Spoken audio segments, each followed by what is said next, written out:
Hello guys, welcome to my blog. তো আজকে আমি চলে এসেছি নতুন আরেকটা ভিডিও নিয়ে। তো চলো আজকে আমি সারাদিন কি কি করছি সব কিছু তোমাদের সাথে শেয়ার করা যাক। তো চলো প্রথমেই তোমাদের দেখিয়ে দিই যে আমাদের চুনিয়া মুনিয়াকে। চলো তারপরে আমি ব্রাশ করতে করতে বাইরে বেরিয়ে গেছি। আমাদের উঠোনে আমি প্রত্যেক দিনই ব্রাশ করতে করতে দেখি এগুলোকে, চোখে একদম শান্তি জড়িয়ে যায়, সবুজ আর সবুজ আমার বাড়ির চার। তো দেখো গাইজ, এখানে যে এই বেল গাছটা দেখতে পাচ্ছ, এই বেলটা গাছটা অনেক দিনের পুরনো। এখান থেকে প্রচুর বেল হয়। পরের বার যখন বেল হবে তোমাদের অবশ্যই দেখাবো। তো আমি সব কিছুই দেখছিলাম ব্রাশ করতে করতে। তারপরে চলে গেলাম ফ্রেশ হয়ে চুলটা আঁচড়াতে। আমি সকালবেলা উঠেই চুলটা আঁচড়িয়ে নিই।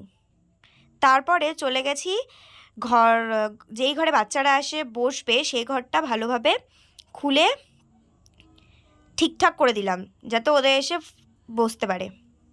তো দেখো বাচ্চারা পড়তে চলে এসছে। আজকে ওদের পরীক্ষা, খুব মনোযোগ দিয়ে পড়ছে তারা। ওদের ঘুরে ঘুরে পড়তে যেতে যেতে স্কিনটা একদম পুরো নষ্ট হয়ে গেছে। চলো আজকে একটু স্কিন কেয়ার করা যাক। প্রথমেই একটা বাটিতে বেসন 1 চামচ, হলুদ 1 চামচ আর হচ্ছে দই দিলাম। দইটা দেওয়ার কারণ হচ্ছে দইটা আমাদের মুখকে প্রচণ্ড ময়শ্চারাইজ রাখে। তারপর যেখানে যেখানে মুখের ট্যান পড়েছে সেখানে সেখানে লাগিয়ে নিতে হবে। আমিও লাগিয়ে নিচ্ছি। দেখো গাইজ, আমার মুখটা ভালোভাবে শুকিয়ে গেছে। চলো এটাকে ধুয়ে নেবো।